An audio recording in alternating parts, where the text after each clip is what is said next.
सम्माननीय सेक्रेटरी साहब, राहते जी, श्री राजेंद्र कुमार जी, मेरे प्रिय मित्र राघवेंद्र जी, प्रोफेसर नुजहत मैडम जो राष्ट्रीय अंतर्राष्ट्रीय ख्याति की विधि विशेषज्ञ हैं, डॉक्टर जी.वी. राव साहब, सीनियर एडवोकेट, आशुतोष जी जिन्होंने मेरे साथ कम्युनिकेट किया, यहाँ उपस्थित अन्य गण्यमान्य व्यक्ति, ऑनलाइन हम लोगों से जुड़े हुए अन्य अधिकारी और कर्मचारीगण, मैं धन्यवाद देता हूं मिनिस्ट्री को इस महत्वपूर्ण विषय पर यह चर्चा रखने के लिए। मेरा विषय है देश के निर्माण में मौलिक कर्तव्यों की क्या भूमिका है। हम लोगों ने अधिकारों की चर्चा बहुत बार की है, अधिकार की चर्चा हमेशा करते भी हैं। वास्तव में हमारा संविधान जब बना था तो मूल कर्तव्य करके कोई साफ साफ दो टूक शब्दों में बात नहीं कही गई थी। अधिकारों की बात करने के लिए मौलिक अधिकार था, उसके अलावा अन्य भी अधिकार थे, लेकिन मूल कर्तव्य को लेकर कोई बात नहीं कही गई थी। तो आज जिस पॉइंटर्स के माध्यम से मैं बात करने वाला हूं, अगली स्लाइड पे आ जाए, वो ये कि संवैधानिक अधिकार का क्या अर्थ है। तो मैं संक्षेप में कहूंगा, संवैधानिक अधिकार का अर्थ है वे अधिकार जो हमारे संविधान में दिए गए हैं। वह सबसे उसमें शक्तिशाली अधिकार है जो मौलिक अधिकार है, जो भाग 3 में है। उसके अलावा भी अधिकार हैं जो अन्य भागों में है। मिसाल के तौर पर संपत्ति का अधिकार, वह संवैधानिक अधिकार है, लेकिन उतना शक्तिशाली नहीं है जितना हमारा मौलिक अधिकार है। तो कई संवैधानिक अधिकार हैं। दूसरा बिंदु है मूल कर्तव्य।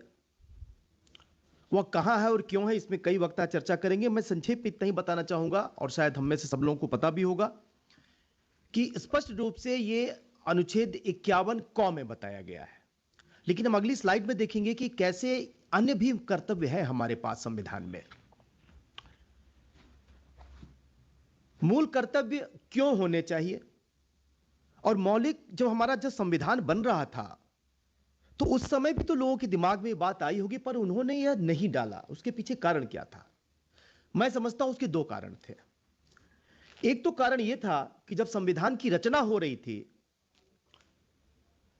तो उस समय संविधान में कुछ प्रावधान ऐसे थे जो हमारे ऊपर लागू होते थे, हमारी ड्यूटी के बारे में बात करते थे, जिसकी चर्चा मैं अगली स्लाइड में करूंगा कि वो कौन कौन से प्रावधान थे। वास्तव में वो प्रावधान मौलिक अधिकार में भी थे, जो कहते थे कि कुछ ऐसे कर्तव्य हैं जो हमारे ऊपर लागू होते हैं, क्योंकि तभी दूसरे का जो अधिकार है वो सुनिश्चित हो पाएगा। पर उससे ज्यादा महत्वपूर्ण कारण यह था कि जो संविधान के निर्माता थे, जिन्होंने जो जेल में लंबा समय बिताए थे, जिनके परिवार के लोग ने अपनी कुर्बानी दे दी थी, वो इस देश की व्यवस्था के बारे में, देश को क्या चाहिए उसके बारे में हमसे बेहतर जानते थे। उन्होंने देश के प्रति जो अपनी जिम्मेदारी थी उसको निभाया था, जो उनका कर्तव्य था। समाज के प्रति जिम्मेदारी थी, उसको भी निभाया था, लोगों को जागृत करके। व्यक्तिगत जो उनकी सुविधाएं थी उसका परित्याग किया था। तो उनका यह मानना था कि ये सब ऐसी बातें हैं जो कि बहुत ही नेचुरल है, बहुत ही इनहेरेंट है, कि देश के प्रति हमें सतर्क होना चाहिए, हमें देश के प्रति बलिदान करना चाहिए, समाज के बारे में सोचना चाहिए। ये सब ऐसी बातें जिसको लिखने की जरूरत नहीं है। मिसाल के तौर पर हमारे घर कोई आता है तो हम जो है बच्चों को बताते हैं कि आने पर उनको प्रणाम करना है। हमने अपने यहां कोई चार्टर लिख कर नहीं रखा है कि कोई बड़ा आएगा तो उनको प्रणाम करना है, दादा आएंगे तो उनके पैर छूने हैं, साथ के लोग होंगे उनको ग्रीट करना। ये हमने लिख कर नहीं रखा है, क्योंकि ये बातें ऐसी हैं जो कि एक जनरेशन से दूसरे जनरेशन में अपने आप वो फ्लो कर जाती हैं, ये इनहेरेंट है हमारे अंदर। तो उनके दिमाग में ये था कि ये सब बातें तो इनहेरेंट है, ये खुद ही खुद हमारे संस्कारों से, घर के संस्कारों से आएंगी। दूसरा, जो हम शिक्षा प्राप्त करेंगे, जो उसमें जो बिल्डअप होना है वो शिक्षा के माध्यम से आएगा। शिक्षा में ऐसे संस्कार दिए जाएंगे, विद्यालयों में ऐसे संस्कार दिए जाएंगे, और इसलिए इनको लिखने की कोई आवश्यकता नहीं है, और इसलिए उन्होंने मौलिक कर्तव्य को वहां नहीं डाला। क्योंकि संविधान एक ऐसी चीज है जिसमें केवल जरूरी बातें देनी चाहिए। तो यह क्यों मौलिक कर्तव्य को अब देना पड़ा? 1976 में इमरजेंसी के बाद इसको लाया गया। उस समय की पृष्ठभूमि बिल्कुल अलग थी। लोग अपने अधिकारों की मांग कर रहे थे क्योंकि उनके मौलिक अधिकारों को कुचल दिया गया था। इसलिए जनता में थोड़ा भाव डालना चाहते थे कि भाई मौलिक कर्तव्य भी आपका है। वास्तव में उसकी पृष्ठभूमि तो बहुत अच्छी नहीं थी, लेकिन एक बड़ा अच्छा काम हुआ। मैं कहूंगा 42वें संशोधन के माध्यम से 1976 में जो कुछ अच्छे काम हुए, उसमें एक अच्छा काम यह हुआ कि मूल कर्तव्य का इनकॉर्पोरेशन हो गया। बाद में अगले संविधान संशोधन 43वें 44वें के द्वारा कई संविधान संशोधनों को खत्म कर दिया गया जो 42वें संशोधन में हुए थे, लेकिन मूल कर्तव्य को जनता पार्टी की सरकार ने खत्म नहीं किया। इससे आप निष्कर्ष निकाल सकते हैं कि चाहे उस समय कांग्रेस की सरकार थी या दूसरी सरकार थी, मूल कर्तव्य एक ऐसा प्रावधान है जिसको दोनों दलों का समर्थन प्राप्त हो गया। वरना बहुत सारे प्रावधान थे जिसको कि बाद की सरकार ने, बाद की संसद ने हटा दिया था। तो मूल कर्तव्य एक ऐसा प्रावधान है जिसको संसद के सभी दलों का समर्थन एक तरह से प्राप्त हो गया। अगले स्लाइड पे आ जाए। सबसे पहले उद्देशिका में आते हैं, और उद्देशिका में हमने कहा है कि जो जितनी बातें हमने कही है, मिसाल के तौर पर ले ले कि सामाजिक, आर्थिक, राजनीतिक न्याय, मिसाल के तौर पर ले ले कि विचार, अभिव्यक्ति, विश्वास, धर्म, उपासना, 5 प्रकार की स्वतंत्रता, बंधुता, गरिमा। इसके बाद में क्या कहा गया है? बाद में कहा गया है, जो अभी हम लोगों ने पढ़ा भी है और इसमें लिखा भी है, कि हम क्या कर रहे हैं? सोलेमली प्रॉमिस कर रहे हैं, हम दृढ़ संकल्प होकर, हम दृढ़ संकल्प ले रहे हैं, प्रतिज्ञा कर रहे हैं।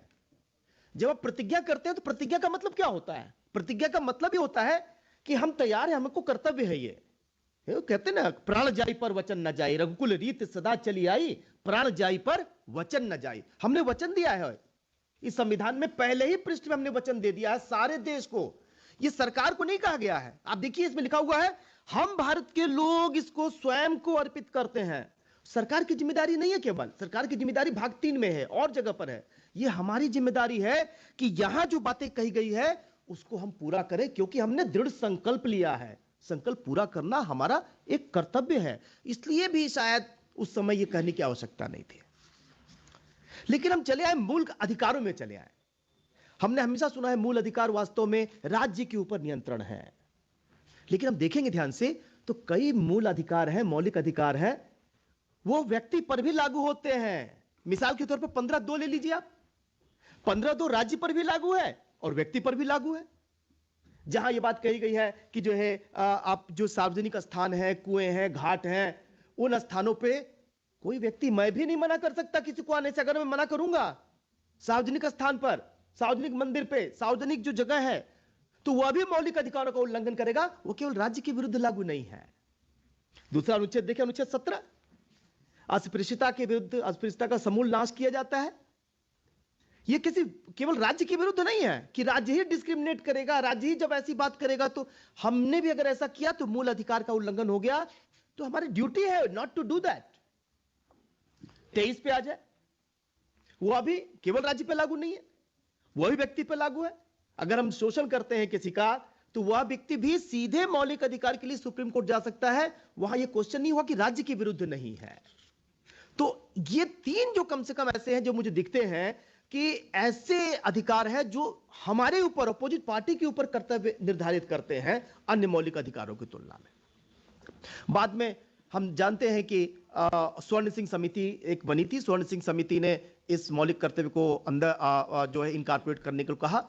नए समितियों में वर्मा समिति बनी थी, जेएस वर्मा समिति बनी थी, ईरानी महोदया की भी एक समिति थी। और इसमें बहुत एम्पल मटेरियल है कैसे इसको इन्फोर्स किया जाए इस बात को लेकर।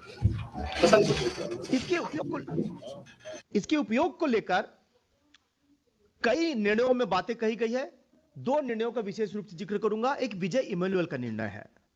विजय इमैनुअल के निर्णय में सर्वोच्च न्यायालय ने इस पर चर्चा की कि क्या हमारा मौलिक कर्तव्य है? तो कहा साफ साफ मौलिक कर्तव्य है हमारा देश के संविधान, देश के जो एम्ब्लेम है, देश की जो चीजें हैं, उनके उनके जो है उसके सम्मान करना, ये हमारा मौलिक कर्तव्य है। लेकिन एट द सेम टाइम यह भी कहा गया कि सम्मान जो है कोई बहुत ज्यादा प्रोजेक्ट करने की चीज नहीं है, जिसको कहते हैं ना कीपिंग इट ऑन स्लीव्स।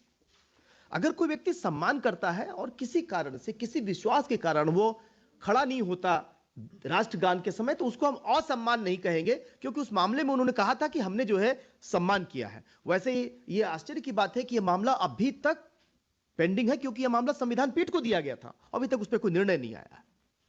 दूसरा मामला है Ranganath Mishra versus union of India का। रंगनाथ मिश्रा जो पूर्व चीफ जस्टिस थे, उन्होंने स्वयं ही एक लेटर लिख दिया था सुप्रीम कोर्ट को और कहा था मौलिक कर्तव्यों को हमें इन्फोर्स करना चाहिए। वो एक ऐसा मामला, इस तरह कई मामले हैं जिसमें कि मौलिक कर्तव्यों को कैसे लागू किया जाए। तो मौलिक कर्तव्य वास्तव में सर्वोच्च न्यायालय ने अपने इंटरप्रिटेशन में कई जगह उपयोग किया है।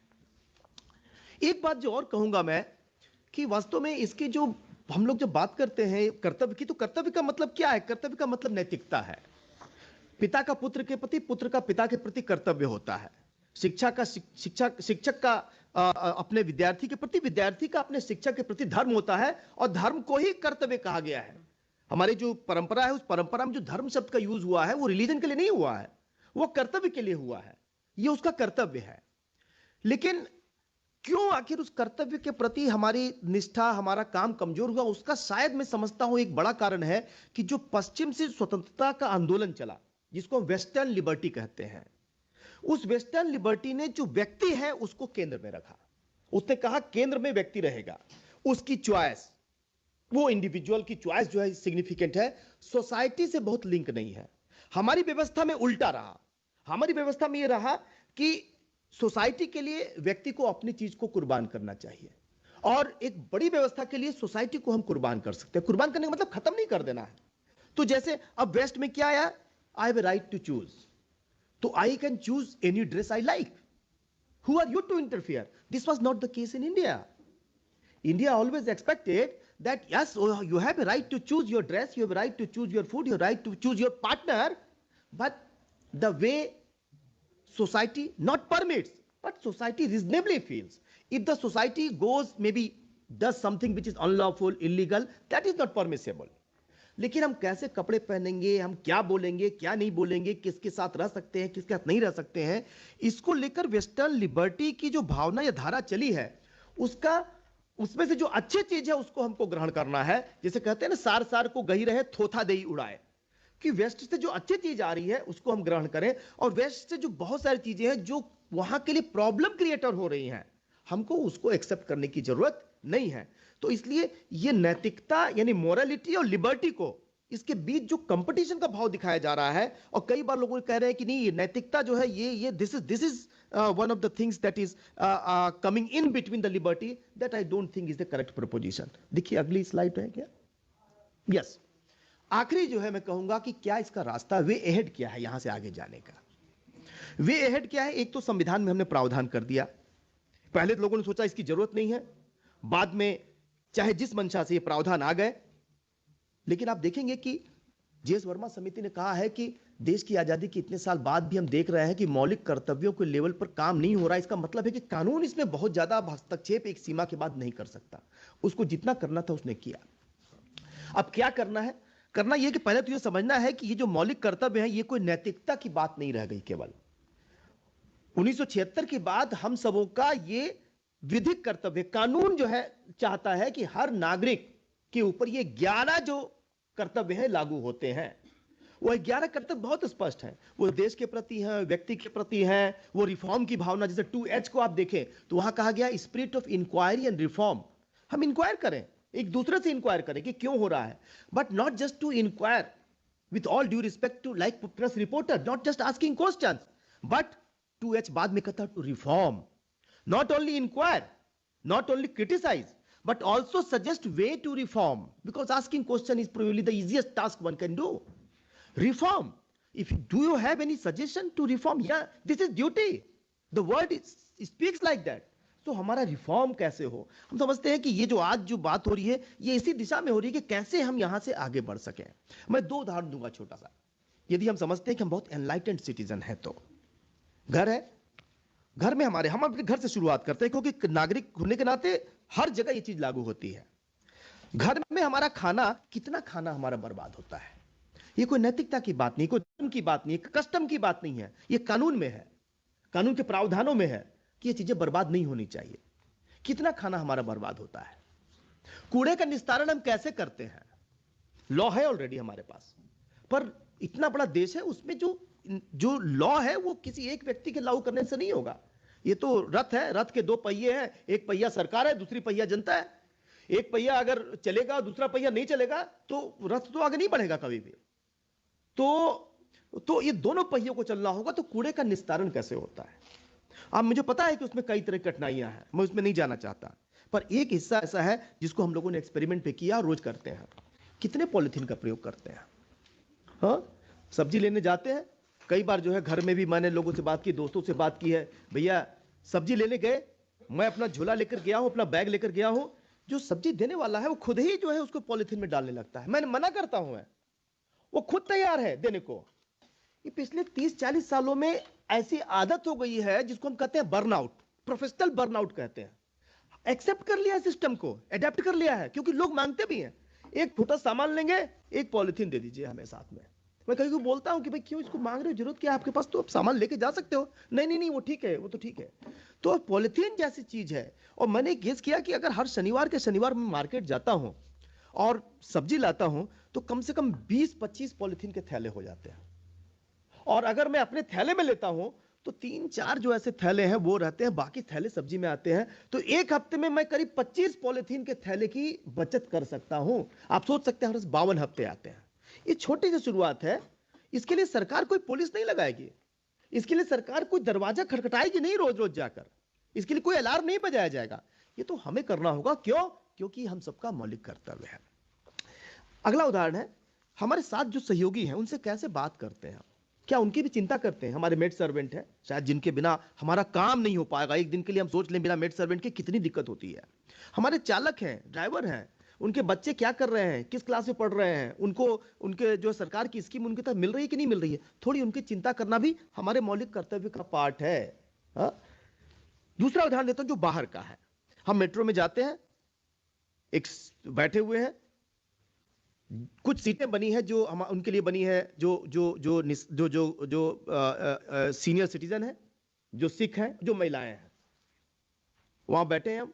हम उठ जाते हैं, ये अच्छी बात है, ये कोई हम कोई ये उपकार नहीं कर रहे हैं, ये तो रिक्वायर्ड है, वहां लिखा भी है, कर्तव्य भी है हमारा। पर हम एक ऐसी सीट में बैठे हैं जो उनके लिए रिजर्व नहीं है। क्या तब भी हम उनके लिए सीट छोड़ पा रहे हैं? मेट्रो में हर रोज का अनुभव होगा हमारा, और हम देखते हैं कि वो खड़े रहते हैं, एजेड लोग हैं, सीनियर सिटीजन हैं, महिलाएं हैं, महिलाएं अपने बच्चों के साथ भी हैं। मेरा अनुभव है कि 80% टाइम लोग वहां खड़े नहीं होते। ठीक है, कभी कभी तो उनमें से कुछ लोग झगड़ा भी करते हैं कि महिलाओं के लिए तो पहली वाली आपको रखा ही है, पहली मेट्रो, पहली वाली जो कोच है महिलाओं के लिए, आप वहां क्यों नहीं जाती हैं? ठीक है, तो अगर हम इनलाइटेंड सिटीजन हैं तो हम उनके लिए भी जगह दे सकते हैं। पर this is just the beginning, I would go to further.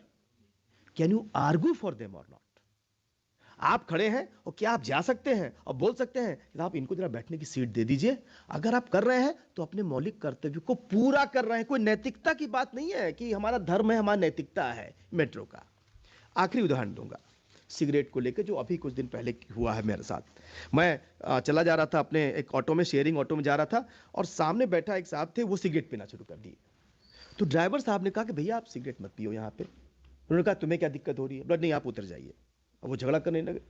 एक ड्राइवर जो है, ड्राइवर की क्या हैसियत की वो जो है बोल दे। तो सब लोग बैठे थे, सब लोग शांत थे।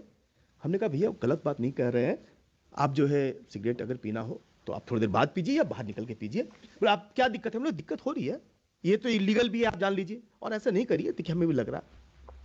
वहां थोड़ा सा झगड़ा करना पड़ा, और वो व्यक्ति एडमेंट था कि कोई दिक्कत नहीं है, होना चाहिए। तो पॉइंट ये है कि एक तो क्या है कि क्या हम देख रहे हैं किसी को, तो क्या हम मना कर सकते हैं? अगर मना कर सकते हैं तो वी आर वन हेड। दूसरा, अगर कोई अच्छा काम कर रहा है तो क्या हम उसका सपोर्ट भी कर पा रहे हैं कि नहीं कर पा रहे हैं? And I have seen many times कि we do not come out of support, busy in seeing what is there in WhatsApp and Facebook and others in metro stations and various places. So these are some of the small things that we can do at our end and make this great constitution a reality. Thank you very much for inviting me. Thank you.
Good afternoon, everyone. More than that. Voice is.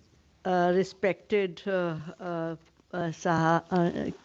Secretary, Sir, Government of India, Additional Secretary Rajendra Kumar ji, J.R. Raghavendra ji, who is quite well known to me already, a friend of mine, and Neeraj Kumar Tyagi ji, and of course Ashutosh, who approached us, and my dear Neha. So, and rest of the people present here. And especially, I think, as I understand the purpose of this program, this whole program is to generate awareness of rights and duties among, the general people, which is the basic aim. Especially, we talk of paralegal volunteers, village-level entrepreneurs associated with the law programs, as well as many of the grassroots functionaries with regard to various ongoing community programs, such as maybe we have midday meal workers, or we have Anganwadi workers. I understand that. And I mean, the people who are involved in the empowerment initiatives programs through Department of Justice. So first of all, I would like to congratulate Ministry of Law and Justice and Department of Law and Justice with regard to carrying forward this basic aim of having laws. I feel we got independence way back, and our constitution came into existence, जिसके बारे में हम अभी शपथ भी उसके preamble हमने पढ़ा है, जिसके साथ उद्देशिका जो हमारा शुरू करता है कॉन्स्टिट्यूशन, जब हम आज़ाद हुए और हमने अपनी सारी चीज़ें बनाई, और उसी वक्त बहुत सारे और भी कानून आए, सिविल लॉज, क्रिमिनल लॉज, कुछ लॉज हमारे पहले के भी चल रहे हैं, पर हमारे जो सिटीजन्स हैं, जो मासेस हैं, I am will say it's very unfortunate after 75 years of our independence, law is still a luxury. Only rich people, only affluent people knows law, can go for the enforcement of law. तो अब ये जो एक हमारा effort है, जिस effort में, जैसा कि अभी आशुतोष जी ने कहा, मैं करीब 8-10 साल से नेशनल कमीशन फॉर वीमेन के साथ एसोसिएटेड हूँ। वीमेन रिलेटेड लॉज के अवेयरनेस जनरेट करना, और उसका कैसे इम्प्लीमेंटेशन या रेमेडीज अवेलेबल क्या हैं, and what is the easiest way out. क्योंकि अगर हम किसी को कानून की थोड़ी बहुत जानकारी दे भी देते हैं, या कहीं से वो लोग जान भी लेते हैं, तो उनको नहीं पता होता है, एक आम इंसान को, ये कानून या इसमें जो मुझे राहत मिली है, या जो इसमें मुझे कोई रेमेडी मिल रही है, वो मिलेगी कैसे। तो ये जो दिशा है, आपका जो इनिशिएटिव है, designing innovative solutions for holistic access to justice, which is, I think, the objective is to implement is pan-India. And to generate not only awareness, but in a way to talk about the delivery of the justice. It's commendable. And if taken seriously and taken ahead seriously, it will go a long way in fulfilling the real purpose of our lawmaking, real purpose of, जो भी कोई law बनता है, सबसे पहले वो सबके लिए होता है कोई कानून, उसके बाद वो कई बारी कुछ कानून हमारे यहाँ बहुत स्पेसिफिक कानून भी, अभी अनुराग जी ने बताया, जैसे अगर कॉन्स्टिट्यूशन आर्टिकल 15 की ही बात करते हैं, जिसमें एक राइट दिया गया है, there shall be no discrimination on the basis of caste, creed, color and sex, but simultaneously, क्योंकि हम जानते हैं कि एक पर्टिकुलर पॉइंट ऑफ टाइम पे हमारे यहाँ वीमेन जो हैं, उनको ज़रूरत थी अपलिफ्ट करने की। If we talk of equality, equality is not always equal. कई बार उस इक्वालिटी को लाने के लिए हमें कुछ अनइक्वल लोगों को ऊपर लाने के लिए कुछ स्पेशल काम करना पड़ता है। तो वो उस माध्यम से भी हमने बात करी है, कॉन्स्टिट्यूशन में भी बात करी है। और अगर हम देखें, और आपके प्रोग्राम में भी मैं पढ़ रही थी, जो इससे पहले कई प्रोग्राम हो चुके हैं और जो आप लोगों ने करें, चाइल्ड राइट, बच्चों को मसलन हम मानते हैं कि हमें ज़रूरत है उनके हक़ को बताने के लिए, उनके रिलेटेड कानून और स्पेशल लाने के लिए, या हम वीमेन से रिलेटेड डोमेस्टिक वायलेंस, या वीमेन से related women at work place. तो ये बहुत सारी ऐसी चीज़ें हैं, इनफैक्ट वो फिर बहुत बड़ा हो जाएगा, पर कई बार ऐसी भी बात होती है कि वीमेन के लिए क्यों स्पेशल कानून बनाए गए हैं, क्यों वो special, why laws are not gender neutral, पर ज़रूरत है, अभी काफ़ी वक्त तक ज़रूरत है। तो जो आज का विषय है, specially keeping in view we are into the mode of Constitution Day. We are celebrating Constitution Day tomorrow on 26th of November, which is a very important day. And as already said by Rajendra Kumar ji, पहले इसका इतना महत्व नहीं दिया जाता था, फिर कुछ साल पहले शुरू हुआ तो लॉ डे करने लगे हम इसको, और उसके बाद हम इसको कॉन्स्टिट्यूशन डे, और बहुत बढ़िया सेलिब्रेशन भी होता है. And we try to generate most of the people के कॉन्स्टिट्यूशन इस दिन अडॉप्ट हुआ था, और उसी के माध्यम से आज जो हम बात कर रहे हैं. तो मैं ये कहना चाहूँगी, सबसे पहले तो हमारे पास कानून होते हैं और कॉन्स्टिट्यूशन है. कॉन्स्टिट्यूशन सुप्रीम लॉ है, और कॉन्स्टिट्यूशन से ही हर लॉ की उत्पत्ति होती है, हर लॉ उसी से जनरेट होता है, हर लॉ को उसी के ऊपर खरा उतरना होता है. तो कॉन्स्टिट्यूशन जो हमें हक देता है, जो हमें राइट्स देता है, can you please go to the next slide. Constitution हमें राइट्स तो देता है, और बहुत सारे राइट्स हैं. एक पार्ट 3 ऑफ द कॉन्स्टिट्यूशन है. क्योंकि मुझे लग रहा है कि मैं आप सब पढ़े लिखे लोगों से ज़्यादा एड्रेस कर रही हूँ पैरालीगल वॉलंटियर्स को, और maybe some functionaries at the grass root level, तो मैं उसी मीडियम से बात कर रही हूँ. तो जो हमारा कॉन्स्टिट्यूशन है, इसके अंदर हम पार्ट 3 ऑफ द कॉन्स्टिट्यूशन में फंडामेंटल राइट्स लिखे गए हैं. जबकि फंडामेंटल राइट्स हमारे काफ़ी ह्यूमन राइट्स होते हैं. जो हमारे फंडामेंटल राइट्स होते हैं वो हमें एक्चुअली वो हमारे हैं, अंदर से हैं. We are born with that. For example मैं कहती हूँ स्वतंत्रता का अधिकार, या हमारी इक्वालिटी का अधिकार, या हमारा अपना कोई भी रिलीजन को प्रोफेस करने का अधिकार, या अभी हमने एजुकेशन का अधिकार भी जोड़ लिया है, या लिबर्टी का अधिकार. तो जो कॉन्स्टिट्यूशन हमें प्रिविलेज देता है वो ये देता है कि इन अधिकारों को पाया कैसे जा सकता है. अगर ये अधिकार आपको नहीं मिल रहे हैं, या ये आपके, तो हमारा कॉन्स्टिट्यूशन बहुत स्पेसिफिक है. जो कुछ स्पेसिफिक आर्टिकल्स में, अगर आप आगे जाके पहले दिखा सकते हैं, तो वहाँ फंडामेंटल राइट्स आ रखे हैं.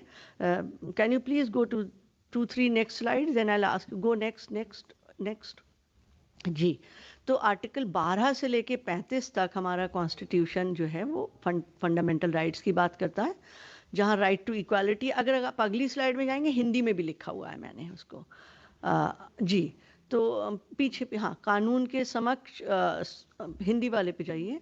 समता का अधिकार, अपराधों के दोष सिद्धि संबंध में संरक्षण, एंड देन प्रारंभिक शिक्षा का अधिकार.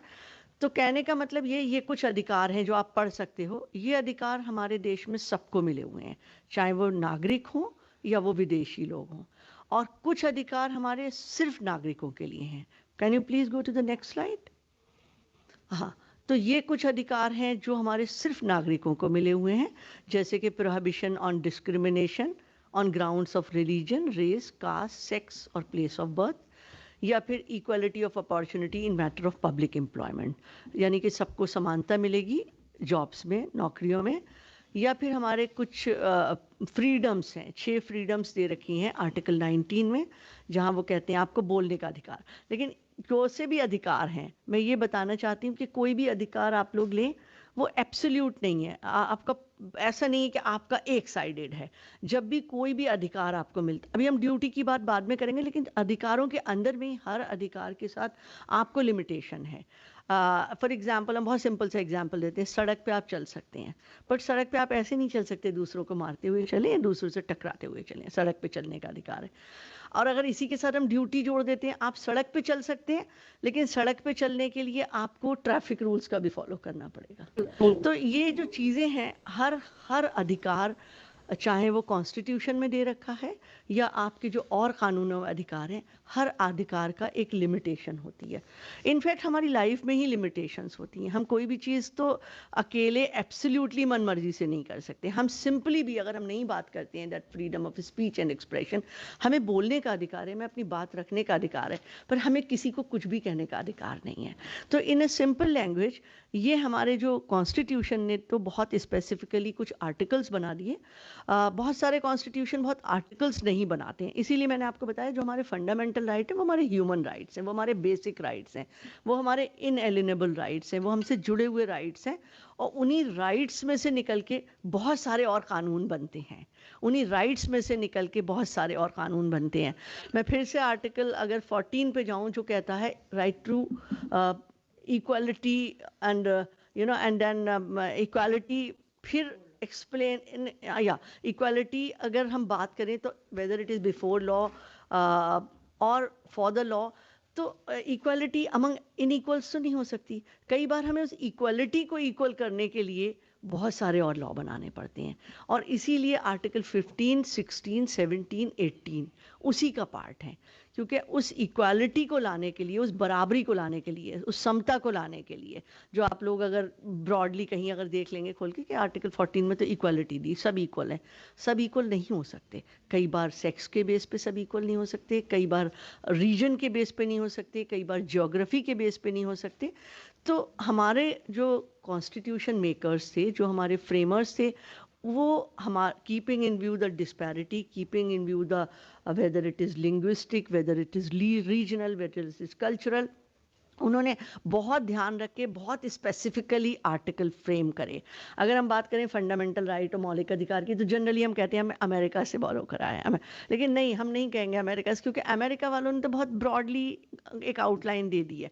हमने उसे बहुत स्पेसिफिक, बहुत कैटेगरिकल बनाया, क्योंकि हमें बहुत ज़रूरत थी डिफरेंट चीज़ों को। आर्टिकल 15 जैसे कहता है हमें रिलीजन को देखना था, हमें रेसिस को देखना था, कास्ट को देखना था, सेक्स को देखना था, प्लेस ऑफ बर्थ को देखना था, बहुत सारे ऐसे ये सारे एस्पेक्ट। तो आज की डेट में अगर हम सेक्स ही कहते हैं, तो काफ़ी हमने इक्वालिटी लाने के लिए, उस आर्टिकल 14 को अचीव करने के लिए हमने बहुत सारे कानून बनाए हुए हैं अपनी वीमेन को एट पार लाने के लिए। कई बार हम एम्प्लॉयमेंट पर रिजर्वेशन दे देते हैं। अभी हमने जैसे ये वर्क प्लेस का ही कानून बनाया, जिसमें हम कहते हैं they will be protected from sexual harassment. But of course now however अभी हम बहुत आगे भी बढ़ रहे हैं। अभी हमारी काफ़ी सारी वीमेन जो हैं वो एम्प्लॉयमेंट में आ गई हैं, कई जगह इक्वल नंबर में भी आ गई हैं, कई बार बढ़त भी होने लगी है। तो ये भी एक आवाज़ आती है, why there is no gender neutrality, आदमियों के लिए भी क्यों सेम नहीं है। ठीक है, वक्त आएगा जेंडर न्यूट्रलिटी भी हो जाएगी, पर ऐसे है। Domestic violence, since we have come out of patriarchal society, तो ये था कि औरतें जो हैं वो ज़्यादा घर में होती हैं और उनके साथ प्रताड़ना भी होती है, उनके साथ वायलेंस भी होता है, तो उसे डील करने के लिए कानून। सिमिलरली अगर मैं एग्जांपल देने लगूँ, बहुत सारे एग्जांपल्स हैं जहाँ पर हमने इसलिए कानून बनाए स्पेसिफिक ग्रुप के लिए कि हम उन्हें बराबरी पे ला सकें। तो बराबरी पे लाना एक अपने आप में काम है।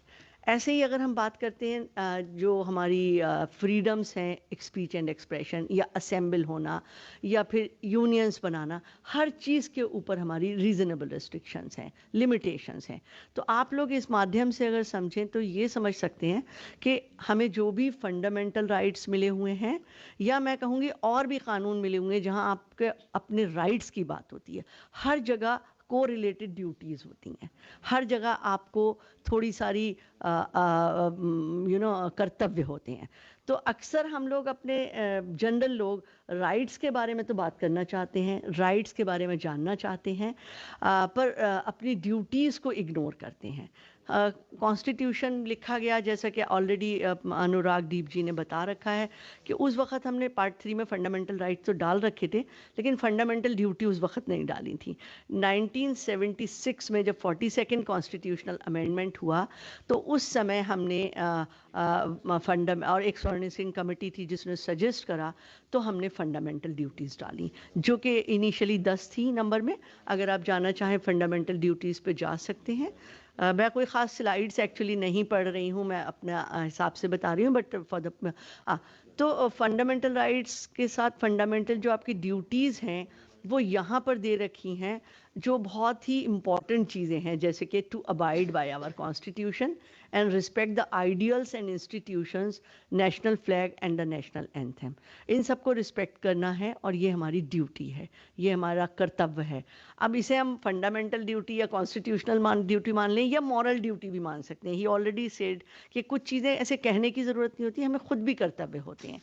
बट फिर भी यहाँ लिखने के बाद एक हमारा ये जो ड्यूटीज़ हैं, ये थोड़ी और ड्यूटीज़ से ऊपर ड्यूटीज़ हैं, जो अभी भी इन्फोर्सिबल तो नहीं है by court of law, but to some extent हैं, बिकॉज कॉन्स्टिट्यूशन में है। And whether it is to protect sovereignty and unity and integrity of India. I think ये तो हमारा सबसे पहला कर्तव्य है अपने देश के लिए. इसमें as such अगर ड्यूटी में नहीं भी आया था, जब भी ये हमारा कर्तव्य था.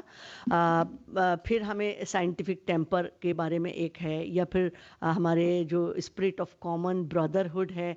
आई मीन इवन जो फंडामेंटल ड्यूटीज़ और प्रियम्बल को अगर हम साथ रख के देखते हैं तो they are also matching. Just like अगर हम preamble, we always say whether preamble constitution का पार्ट है या नहीं है. हम कॉन्स्टिट्यूशन या लॉ के लोगों में ये अक्सर एक डिबेट चलती है. डिस्पाइट किसी आर्टिकल में नहीं लिखा गया है प्रियम्बल, बट प्रियम्बल हर आर्टिकल का की है. हर आर्टिकल का key to open the mind of the makers है. वो क्या चाहते थे. अगर हम अभी वहाँ का लिबर्टी वर्ड लेते हैं और हम आर्टिकल 21 या कोई सुप्रीम कोर्ट कोई केस का जजमेंट दे रहा है, तो वो कॉन्स्टिट्यूशनल डिबेट्स पढ़ते हैं. वो पढ़ के जानना चाहते हैं कि ये वर्ड लिबर्टी क्यों पढ़ा था, ये वर्ड सॉवरेनिटी क्यों पढ़ा था, या ये वर्ड सेक्युलरिज्म क्यों पढ़ा था. उसके बावजूद भी हमने कॉन्स्टिट्यूशन के प्रियम्बल को अमेंड करा, कॉन्स्टिट्यूशन के कुछ आर्टिकल्स को अमेंड करा. जैसा कि 51 भी उसी 42nd अमेंडमेंट, जो एक बहुत बड़ा अमेंडमेंट है, बहुत बड़ा एक चेंज है हमारे कॉन्स्टिट्यूशन में, उसके माध्यम से आया. और जब आ गया है तो आप लोगों की जिम्मेदारी है कि आप जानें कि हमारी क्या क्या ड्यूटीज़ हैं. क्योंकि एक चीज़ों को साथ साथ समझना कि ये मेरे राइट हैं तो ये मेरी साथ में ड्यूटीज़ भी हैं, किसी भी हेल्दी नेशन के लिए बहुत ज़रूरी है. मैं ये समझती हूँ कि अगर आप खाली अपना राइट्स को समझते रहें, खाली अपने राइट्स को जानते रहें, वो काफ़ी नहीं है एक अच्छे देश के लिए, एक अच्छे ग्रोथ जो कि इंडिया है. इंडिया एक बहुत अच्छी इकोनॉमी डेवलप कर रहा है, एक बहुत अच्छी डायरेक्शन में जा रहा है.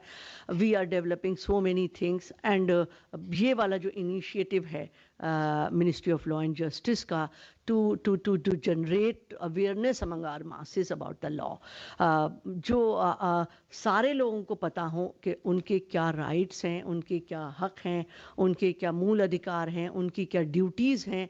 ये बहुत ज़रूरी है और सबको पता होना चाहिए. ये सबको पता होने का मतलब ये नहीं है कि आप एकदम खुद ही वकील बन जाएंगे या खुद ही लॉयर बन जाएंगे, बट अगर आप ये जानेंगे तो आप नेशन की ग्रोथ में बहुत अच्छा एक पार्टिसिपेट कर सकते हैं, आप जान सकते हैं. जैसे अगर आप ड्यूटी में आप ये लास्ट वाला वर्ड देखते हैं, to renounce the practices which are derogatory to the women, to the dignity of the women. तो ये अपने आप में एक वर्ड जो फंडामेंटल ड्यूटी में लिख रखा है, कितने सारे कानून लाने से बचा देगा, या जो कानून है उनका इम्प्लीमेंटेशन आपके अपने माध्यम से हो जाएगा, ना कि हर वक्त कोर्ट जाना या पुलिस में जाना या फिर हर इतने सारे केसेस बनना. अगर आपको पता है, ये आपकी फंडामेंटल ड्यूटी है कि आप वीमेन की डिग्निटी को कायम रखेंगे.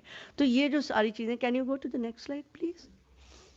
या तो यहाँ कुछ और हैं फंडामेंटल ड्यूटीज़, जिनमें से लास्ट वन जो 86 कॉन्स्टिट्यूशनल अमेंडमेंट से जुड़ी थी, एंड साथ में एक फंडामेंटल राइट भी जुड़ा था, आर्टिकल 21A, जो कि फ्री एंड कंपलसरी एजुकेशन के लिए एक बहुत बड़ा स्टेप है.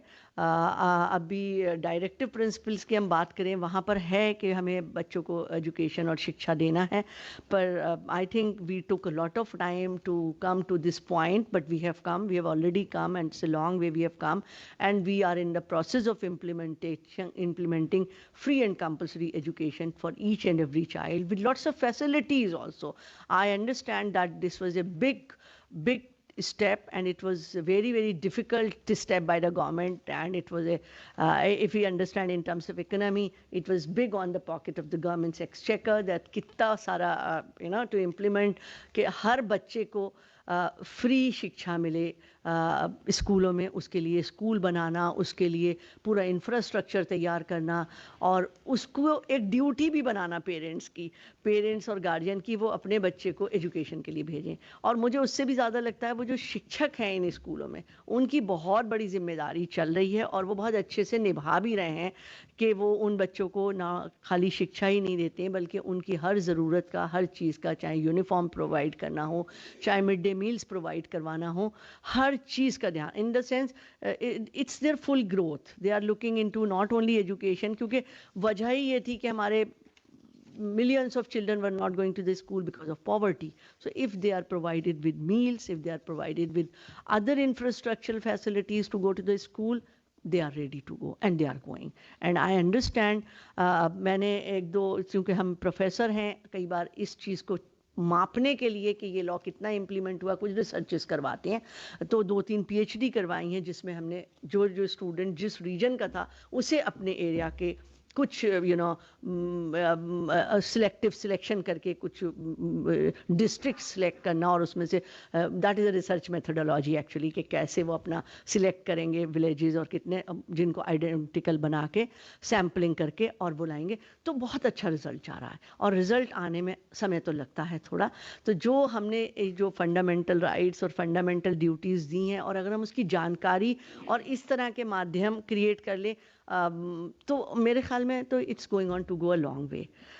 फिर मैं कहूँगी कि कोविड जिसने हमें बहुत कुछ सिखाया, I will just conclude with that, कि कोविड का एक बहुत अच्छा पर्पस और एक बहुत अच्छा रिजल्ट, अच्छा, आई एम सेइंग दो it's very odd word, but बहुत अच्छा रिजल्ट है कि सबको जुड़ना आ गया। इतना कुछ हम इतनी दूर तक नहीं ले जा सकते थे जिसे कि हम आज ले जा सक पा रहे हैं। In fact I just conclude by saying, जब मैं एनसीडब्ल्यू का ये वाला प्रोजेक्ट कर रही थी, मैंने उनका एक मॉड्यूल बनाया था, legal awareness programme with regard to women related laws. It's available on their website, it's standardise module for. तो उस वक्त जो मैडम चेयरपर्सन थी, शी आस्क्ड मी कि आपने मॉड्यूल बना दिया जिसे हमने अपनी डेस्क पर रख दिया या डिसैमिनेट करवा दिया, पर मैडम इसको हम हर लोग तो पढ़ नहीं सकते, इसे आपने अंग्रेजी में लिख दिया और हिंदी में लिख दिया, पर इसे फिर भी अभी अंग्रेजी और हिंदी पढ़ने वाले बहुत लोग नहीं हैं, तो इसको डिसैमिनेट करने के लिए हम चाहते हैं आप इसके जगह जगह इसके प्रोग्राम करें, कुछ जैसे स्कूलों को, गवर्नमेंट स्कूल को ले लें और एक एरिया से। फिर she said you do it pan India. I remember that was way back in 14। पर मैंने कहा नहीं मैडम, मैं प्रोफेसर हूँ, मैं बहुत दिल्ली का या कुछ एरियाज ले सकती हूँ, that can be a model, you can record that and it can be carried for, because she want कि वर्बली बोल के बताया जाएगा तो it will reach to the larger masses, outreach. तो पहला वर्ड मेरा यही था कि मैं कैसे, पर अभी ये जो मीडियम है जिसपे हम अभी बात कर रहे हैं, I mean I feel so privileged कि हम अपनी बात कितनी दूर तक पहुंचा सकते हैं। हम चाहे वो हम फंडामेंटल राइट्स बताएं, चाहे वो हम उनको उनकी ड्यूटीज़ बताएं, चाहे वो और राइट्स बताएं, और राइट्स के साथ साथ खाली राइट बता देने से भी नहीं होता है, उनको रेमेडी और उस रेमेडी को अवेल कैसे करना है। तो आप लोग प्लीज़ वो मॉड्यूल्स देखिएगा, उसमें मैंने बहुत simple illustrations, I have not gone into articles, क्योंकि आर्टिकल्स या सेक्शन, क्योंकि वो भारी भारी सेक्शंस और आर्टिकल की लैंग्वेज जनरल पब्लिक को नहीं ज़रूरत है, ना ही उन्हें समझ में आएगा। उसका कैसे उसको सिंपल भाषा में, for example if I am talking about POCSO, I am talking कैसे बच्चे को किसने टच करा तो दिस विल अमाउंट टू, और इसके लिए क्या कर सकते हो, का कानून क्या है, उसका भी सीधा वाला सेक्शन या उसकी भाषा, और उसके लिए रेमेडी के लिए कहाँ जा सकते हो। क्योंकि कई बार जैसे हम डोमेस्टिक वायलेंस लॉ ही पढ़ते हैं, फिर हम कह देते हैं प्रोटेक्शन ऑफिसर्स, वो कहते हैं कहाँ होंगे ये प्रोटेक्शन ऑफिसर, पुलिस ऑफिसर तो पता था, प्रोटेक्शन ऑफिसर कहाँ मिलेगा, और अगर मिलेगा तो हमें उससे क्या कहना होगा। दे डोंट नो कि ये सिविल रेमेडी है, इसमें उनको खाली आदमी को जेल में नहीं रखवा देना है, बल्कि उनको कुछ कॉम्पनसेशन मिल जाएगा, उनको कुछ घर में जगह मिल जाएगी। तो ऐसी बहुत सिंपल सिंपल बातें, अगर लॉ का नाम सुन भी लें तो फिर यही लगता है कि घर, क्योंकि हम क्रिमिनल लॉ में ही ज़्यादा जल्दी चले जाते हैं अगर हमारे कोई डिस्प्यूट्स होते हैं। तो बहुत सारे सिविल लॉज में रेमेडीज़ हैं, लोगों को ये बात नहीं पता होती। फिर हमारी जुडिशरी का जो ओवरबर्डन जुडिशरी है, I think department of justice if doing this, and simultaneously there are some type of short-term resolution of dispute methodology just on the pattern of legal aid and your some type of workshop or some type of program where we can counsel them, and many of the things can be withdrawn or can be solved with easier methods. I think with this I must conclude. I'm sorry I've not gone through all my slides, but which can be shared if you want, because they are also, I'm just talking about all these things. Thank you so much for धन्यवाद ma'am.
राते जी, राजेंद्र कुमार जी, राघवेंद्र जी, Neeraj Kumar ji, Ashutosh, my fellow panelists, Madam Nuzahat Parveen and Anurag Deep, and all of the consultants, especially Shikha and others who are working with this, and all the viewers who are there right across the country.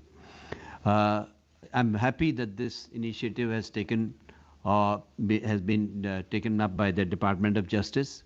हम एक लोकतंत्र हैं, we are a democracy, और इस as a democracy हमें अपना देश को कैसे बनाना है, उसको बड़ा करना है और लोगों के साथ लेके चलना में, तो सबसे most important thing that makes how we are a democracy हमारे कॉन्स्टिट्यूशन में दिया हुआ है, हमारे संविधान में दिया हुआ है, और that is how we know how the democracy we are as a functioning democracy, because in the constitution we have given practically everything functions, every law जो हम हर कानून बनता है वो हमारे संविधान के उस दायरे से उससे कनेक्शन से बनता है, वहाँ भी that originates from there, whether it is legislature, executive, judiciary, हमारे जजों के बारे में सब कुछ दिया हुआ है, पार्लियामेंट कैसे फंक्शन करना है, कितना मेंबर होने हैं, और स्टेट असेंबलीज कैसे होना है, और एग्जीक्यूटिव गवर्नर्स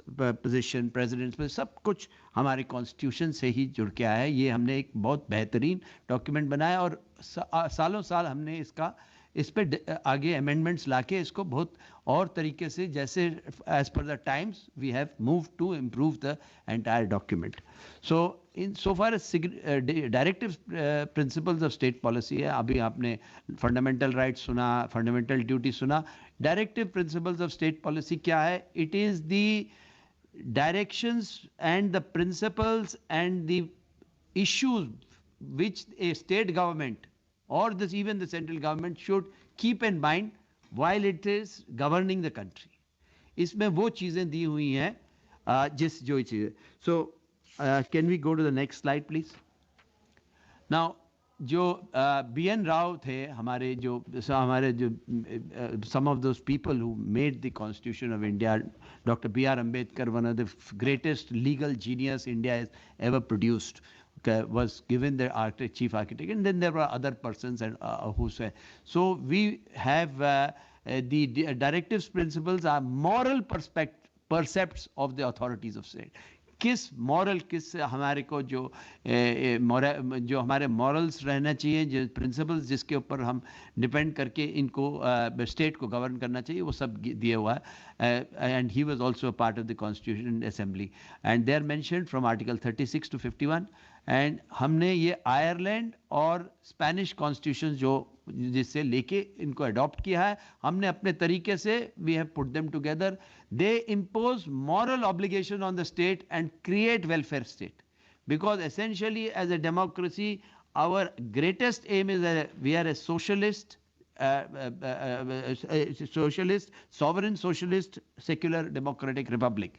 तो socialism is a part of it and welfare state is a concept.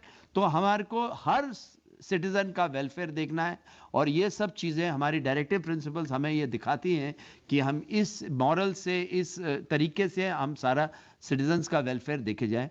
तो there was the Sapru report in 1945, उन्होंने इस चीज़ को देखा. तो उस वक्त हमारे पास paucity of finances, paucity of infrastructure सब देख के इन्होंने नॉन जस्टिसेबल किया. They are just given guidance, but ये कुछ इसके कानून भी बन गए हैं, like right to education. Next slide please.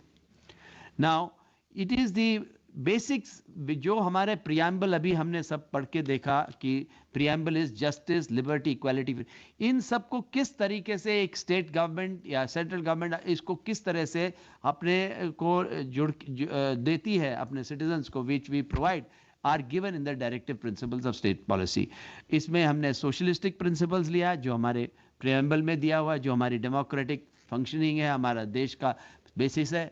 Gandhian, जो Gandhi ji who brought who won us the freedom, and liberal intellectual principles, that means कि हम एक फ्री सोसाइटी है. डेमोक्रेसी का मतलब ये है कि एक टोटलिटेरियन सोसाइटी की जगह हम liberal intellectual principles का मतलब we are free society, we are not governed by like totalitarian societies, some of which we have seen either in Middle East or in even some other neighboring countries where there is totalitarianism. So we give the freedom of the individual the greatest significance and importance, and we do everything for the freedom of the citizens and their welfare. That is what is enshrined in the directives. Next slide, please.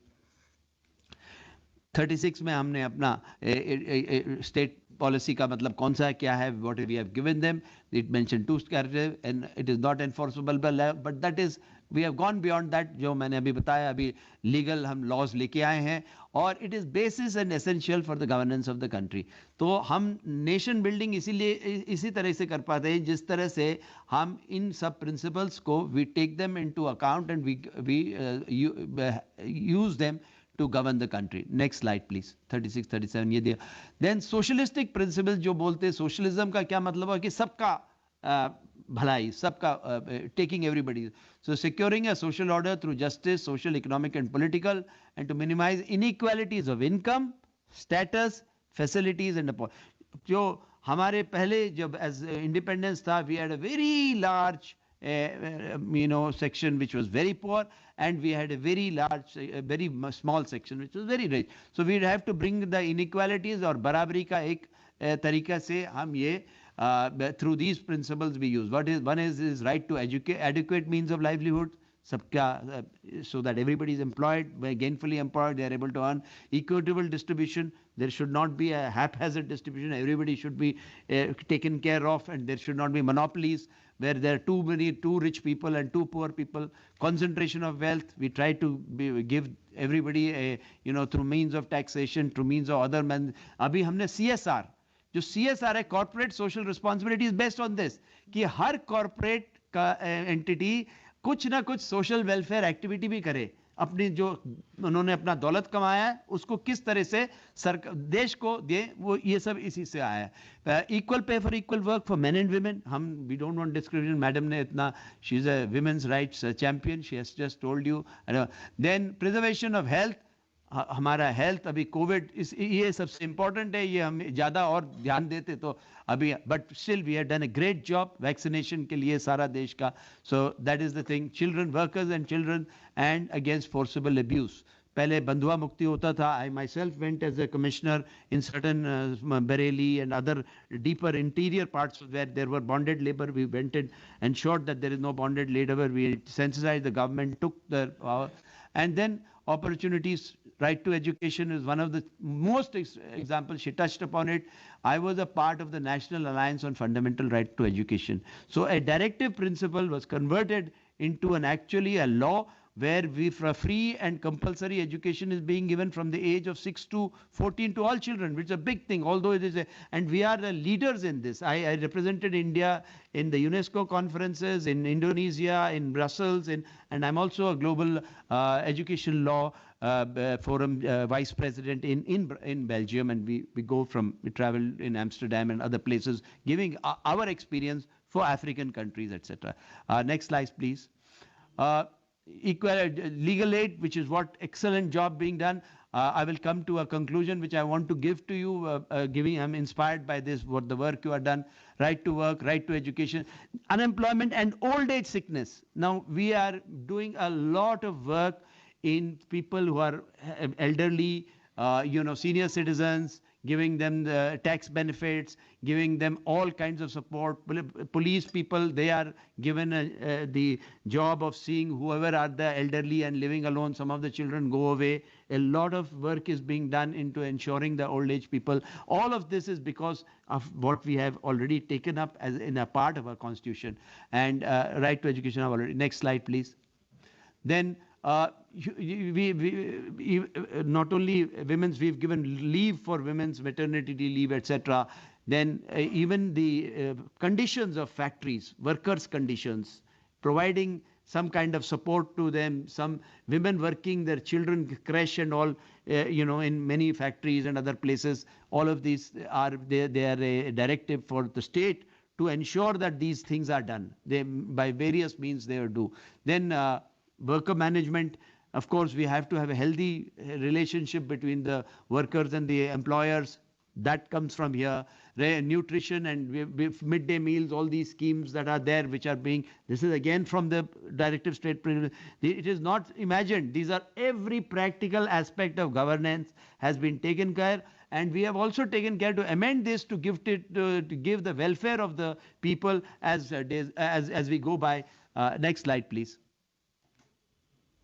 Then the Gandhian principle, the third one which we have said, village panchayats, it has been a big movement to ensure that the village panchayats are self-governing, they take care of their own.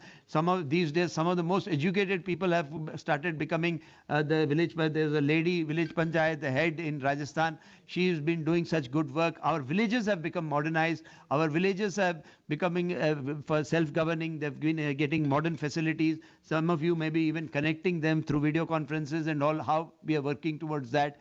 Cottage industries, we are giving great. If you go even in Karnataka side, we have, or even in Orissa, we have these small scale industries which are giving, whether they are household items, whether they are clothing. All of this great promotion is given, which is what Gandhiji was promoting, so that everybody has a livelihood. If they are, then we have democratic cooperatives. Recently we had some farm agitation, but it was solved. And we were seeing some of the cooperatives were not functioning properly. Then educational and interests of 46 says SC, STs and other sections of the society, we give them reservation, we give them opportunity to study, scholarships, etc. Next slide, please. Then we are very conscious of the fact, if you know, I have done some cases for the government for the Narcotic Control Bureau, that there is absolutely no tolerance, even by the courts. They don't get bail in the cases of drug abuse or alcohol consumption to people of a younger age. We've worked a great deal to ensure that they're educated. There are also, small, ill effects of alcohol. Of course, the stickers are also there.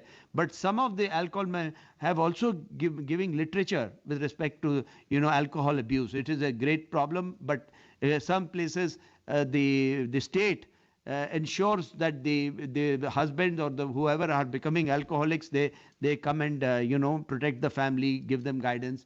Then, of course, one of the important things, and many people don't know, because you see, I have seen in villages, and some of you may have experienced, why the slaughter of cows and all the animals are there. They are a support system for the poor villagers. Many of them will sell their cow to be slaughtered, and they will be left with nothing. At least they will get nutrition, the milk, and they'll be able to earn some livelihood.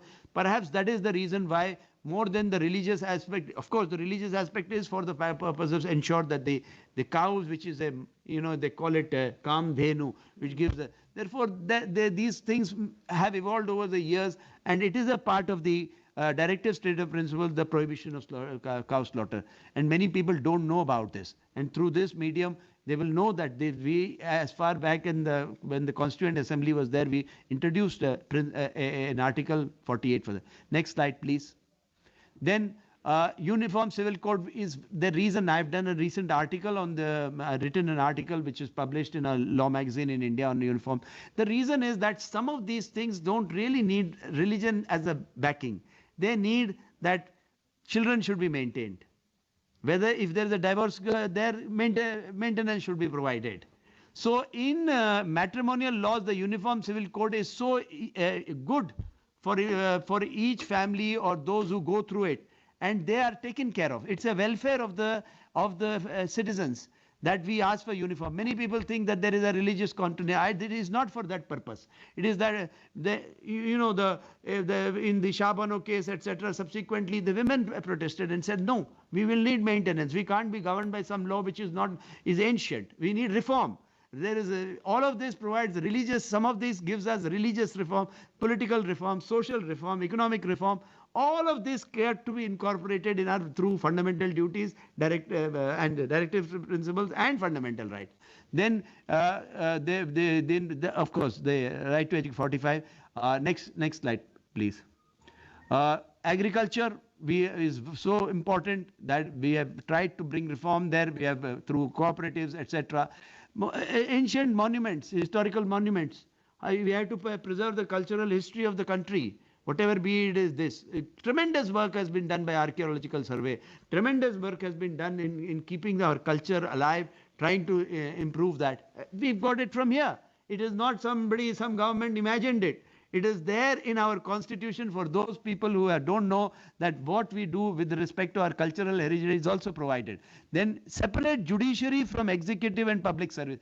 Now very important, Article 50 is that independence of judiciary is a very important issue, and you as Department of Justice will know that they are a completely separate organ of the government, because they must do justice. They must not be influenced by anybody, whether it's government, executive or legislative. Should not be. They must do justice, where government is also a litigant there a lot of times, that they should be doing it on the basis of what is true. And that is how we have greatly moved in strides, where the great faith is reposed in the courts. The great faith is reposed in the judiciary, because they are independent and they will take it on the merit of the issue rather than being influenced. If a policy is wrong by the government, they will declare it wrong, or they will suggest amendments. So Article 50 is also again given there. So our entire governance and is based on all of these things which we have. And international peace and security, we are one of the best nations in international peace of security, and we have maintained that. I am Vice President of Indian Society of International Law. I am fully aware how we abide by our foreign obligations, whether it's in payment of loans, to the IMF, to the World Bank. We are always there. We are never defaulting anywhere. Even our human rights record is fantastic. Of course, there will be some criticism, but every government department I've seen does great work, and they try to adhere to the what we have initially taken. And even the ASEAN, we have got credit. That is all in the initial stages which the founding fathers of the Constitution have done. Then international treaty obligations and settlement of disputes. We are doing a lot of work in arbitration. We have set up an arbitration center in Hyderabad, which is world class, so that our commercial disputes can be settled fast. We are doing mediation and arbitration in the courts as well, so that the legal aid movement is gained strength and we reduce our burden in the courts. And that is next slide, please. Now there are some cases. These are the most important cases, which have a few of them that have helped us get over that. And you see, in state of Madras with Champakam, this is a very famous case. Fundamental rights are enforceable and directed, but not. Fundamental rights would prevail over the latter and have to run as a subsidiary to fundamental. But this has changed. In this they have said the fundamental rights would be reduced to mere rope of sand if they were overridden. This law, which was originally said, has now been changed, and equal importance is being given to directive principles, and the conflict is removed. Then Kerala Education Bill, we have said that, which is out of this came the right to education. This thing held that affirming primacy of fundamental rights or directive principles in those days. Again, we have gone forward beyond this, and because they were in the earlier years. Next slide, please.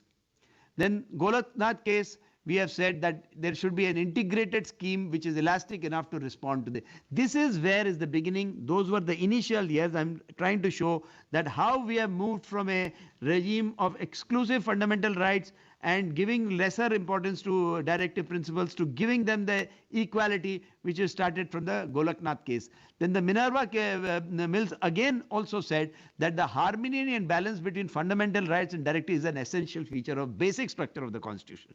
No government can ever amend the fundamental rights and the directive principles of the state policy because it becomes the basic structure of the Constitution. See how our Constitution has responded, how our judiciary has delivered judgments in making directive principles and important things, all of which I have cited are now the mantra for all state governments to carry out welfare activities to the citizenry of the country. Next slide, please.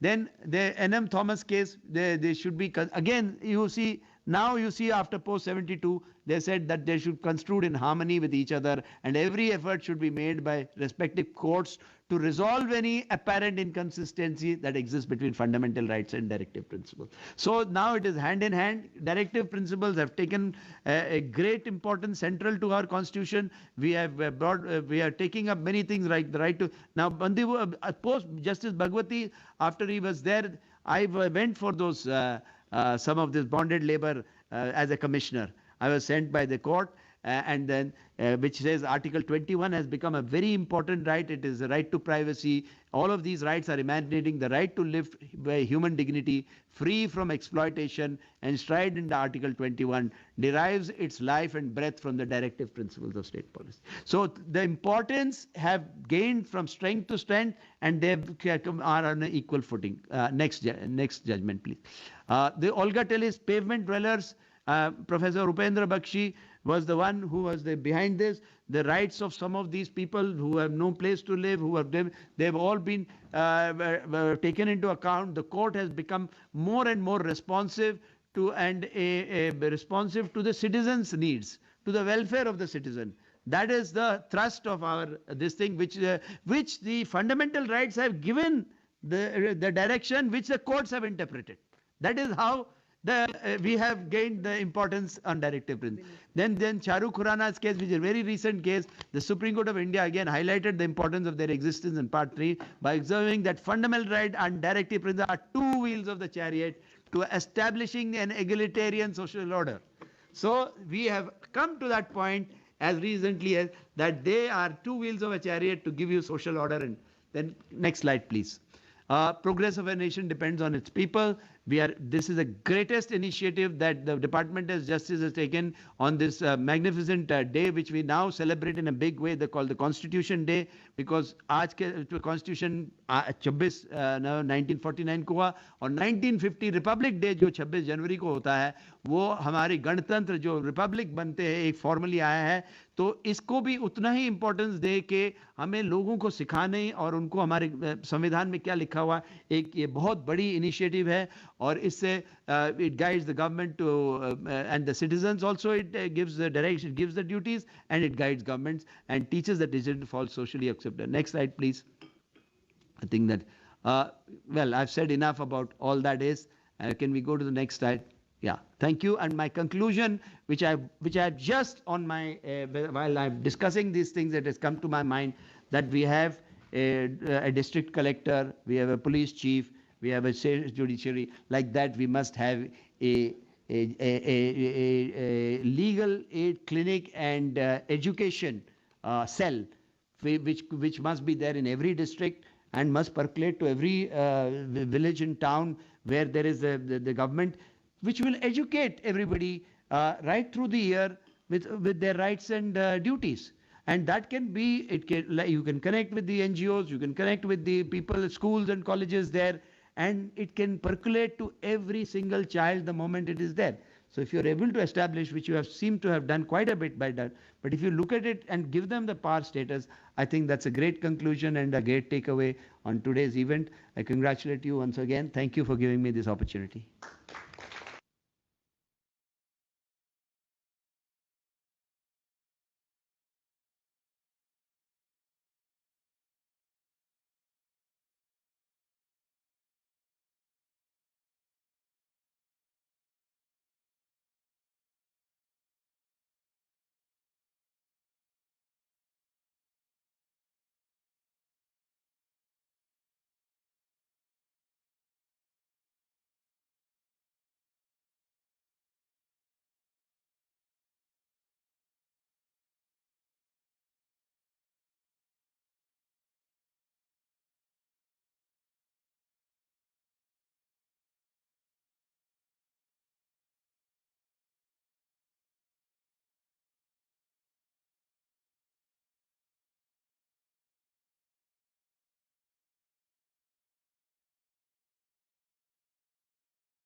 न्याय विभाग के वरीय अधिकारीगण, आज के webinar के हमारे eminent speakers,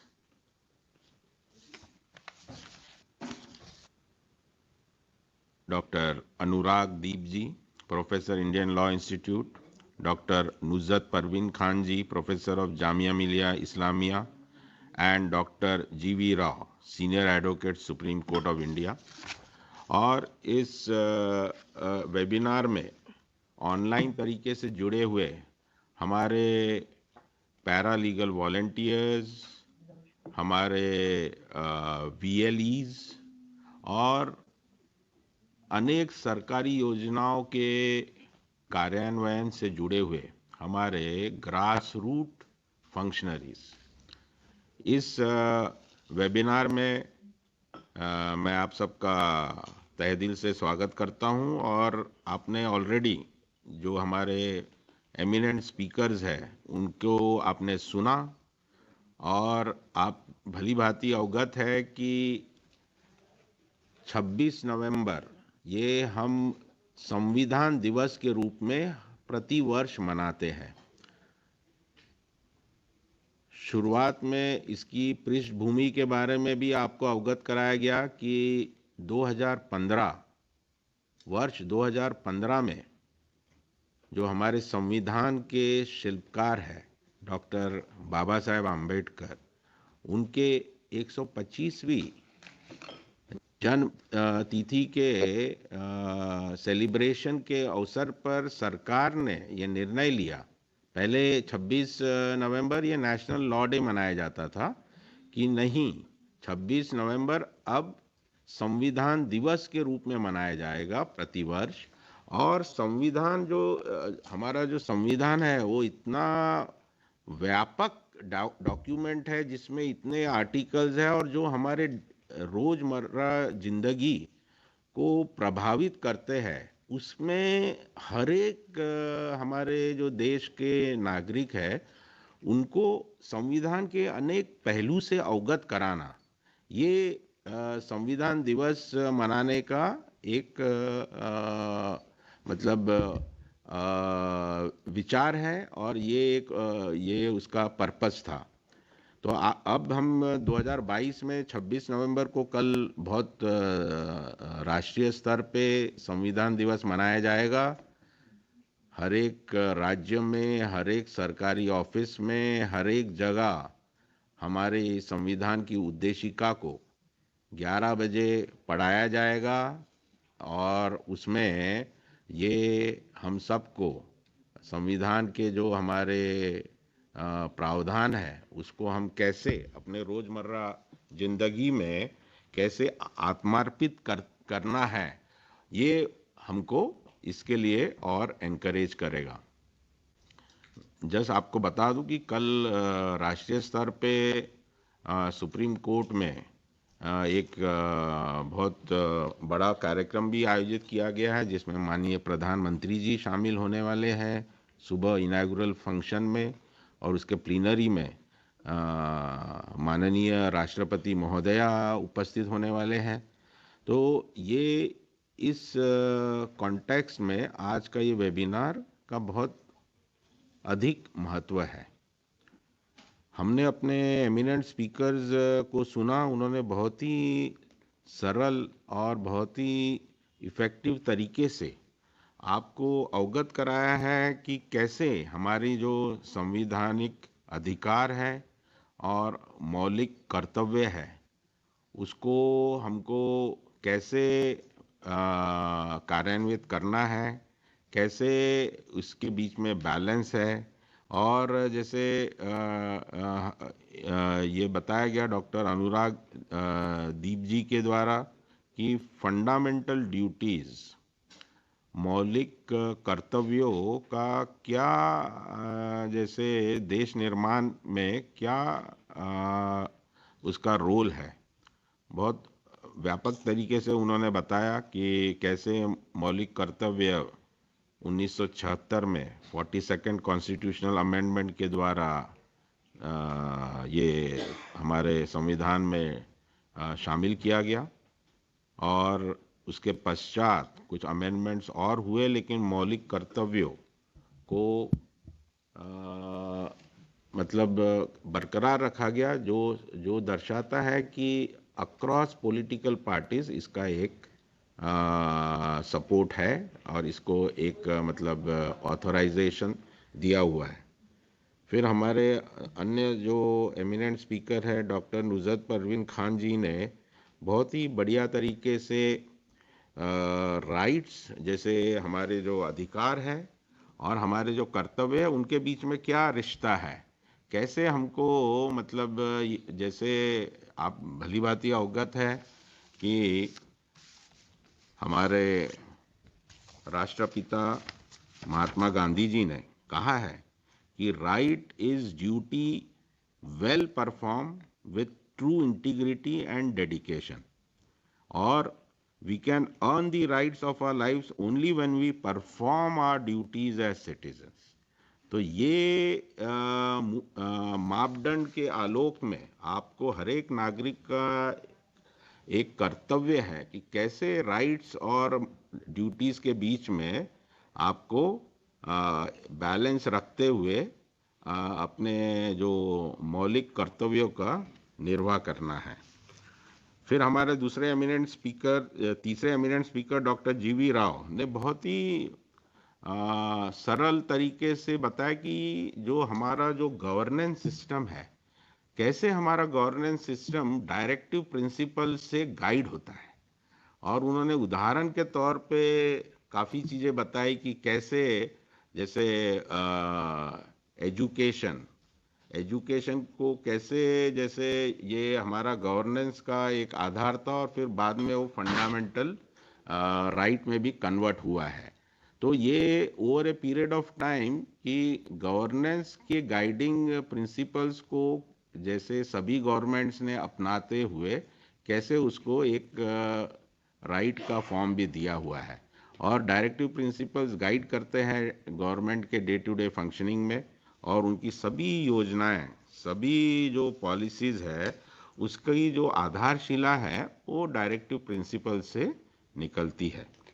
तो ये मैं आशा करता हूँ कि ये सुनने के बाद हमारा जो मेन जो आज के जो टारगेट ऑडियंस है वो हमारे जो ज़मीनी स्तर पे जो हमारे जो फंक्शनरीज़ है, हमारे जो पैरालीगल वॉलंटियर्स, हमारे VLEs, हमारे सरकारी योजनाओं के फंक्शनरीज, तो मैं आशा करता हूँ कि इससे आपको काफ़ी अच्छी इन्फॉर्मेशन मिली होगी।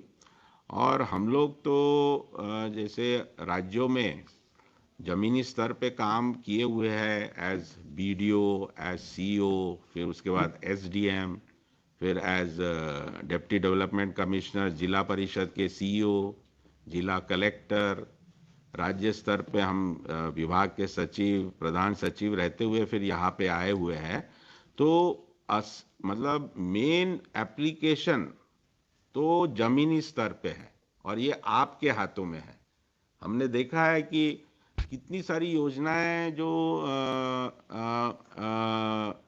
हमारे गांव में कार्यान्वित हो रही है, सुनिश्चित रोजगार योजना, अनेक हमारे जो हेल्थ रिलेटेड स्कीम्स है वो चल रही है, एजुकेशन में अनेक योजनाएं चल रही है, अपने जैसे बच्चों के लिए अनेक योजनाएं चल रही है। तो ये योजनाएं के कार्यान्वयन में भी आपको देखना है कि किस तरीके से जो हमारा जो संविधान में प्रावधान है ये स्पेशल ग्रुप्स के लिए, विमेन के लिए, चिल्ड्रन के लिए, या जो डिसएडवांटेज वल्नरेबल ग्रुप्स है, SC, STs, बैकवर्ड क्लास, उनके लिए ये योजनाओं का जो ये योजनाएं जिन टारगेट ग्रुप के लिए बनी है, कैसे योजनाओं का, कृपया अपना स्पीकर ऑफ कर दें, कैसे इन योजनाओं का लाभ उस टारगेट ग्रुप को मिले, ये भी एक हमारा जैसे बहुत बड़ा कर्तव्य रहेगा as a government functionary, of department down the line. तो ये एक बहुत इम्पोर्टेंट मुद्दा है जिसको आप, क्योंकि आपको जो जिम्मेवारी दी गई है वो आप उसके निर्वहन में ये इस तरीके से अपने जैसे सरकारी रिस्पॉन्सिबिलिटीज के साथ ये अपने कर्तव्यों का भी निर्वहन कर सकते हैं। इसके अलावा जैसे हम लोग ने देखा है कि संविधान में जो प्रावधानित अधिकार और कर्तव्य है उनको हमको अपने अलावा बाकी जो गांव के लोग हैं उनको भी आपको मतलब उनको आपको फेमिलराइज करना होगा, उनको बताना होगा और उनको भी जैसे एजुकेट करना होगा। अब ये जो VLEs हमारे हैं और जो हमारे जो पैरा लीगल वॉलंटियर्स है, ये हमारी जो डिपार्टमेंट ऑफ जस्टिस की जो योजनाएं चल रही है उसमें आप जैसे एक्टिव रोल निभा रहे हैं। डिपार्टमेंट ऑफ जस्टिस ने जैसे हमारी जो स्कीम है designing innovative solutions and holistic access to justice in India, इस योजना के तहत हमने पूरे देश में legal literacy and legal awareness कार्यक्रम चलाया है। उसमें आप काफ़ी इम्पोर्टेंट रोल निभा रहे हैं। तो ये इसी के तहत ये वेबिनार के जरिए मतलब आपको आज का विषय है constitutional rights and fundamental duties, but ये समय समय पर डिपार्टमेंट ऑफ जस्टिस अन्य विषयों पर भी वेबिनार सेमिनार कर रहा है। तो as like the member of the Department of Justice implementing scheme, you have to ensure that the people at the village level, गांव के जो लोग हैं उनके बीच में ये संवैधानिक अधिकार और कर्तव्यों की जानकारी दे। कहीं पे किसी के संवैधानिक अधिकार का हनन हो रहा है तो उनको आपको एजुकेट करना है कि इसके लिए एक्ट्स बने हुए हैं। हमारे स्पीकर्स ने कहा है कि हमारे बहुत सारे स्पेसिफिक एक्ट्स ये फ्लो करते हैं कॉन्स्टिट्यूशन से। डिसएडवांटेज ग्रुप्स के लिए जो समय समय पर हम लोगों ने एक्ट्स बनाई हैं फॉर जैसे आप भली भांति अवगत है कि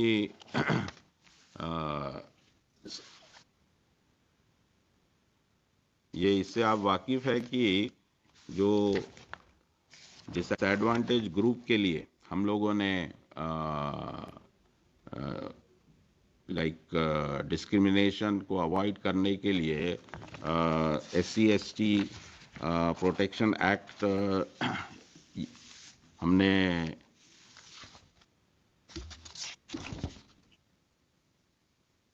लागू की है। साथ ही साथ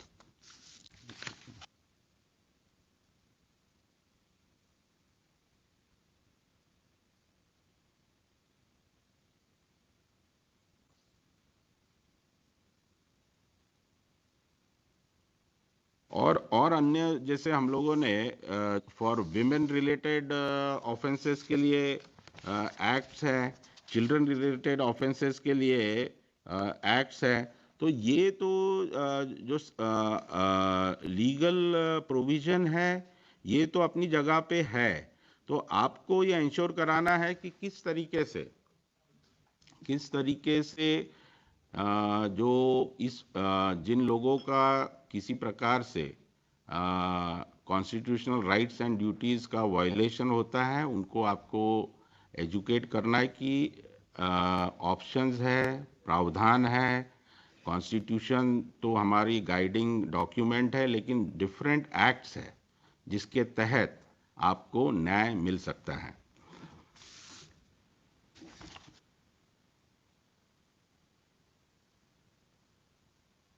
इस अवसर पर मैं ये भी कहना चाहूँगा कि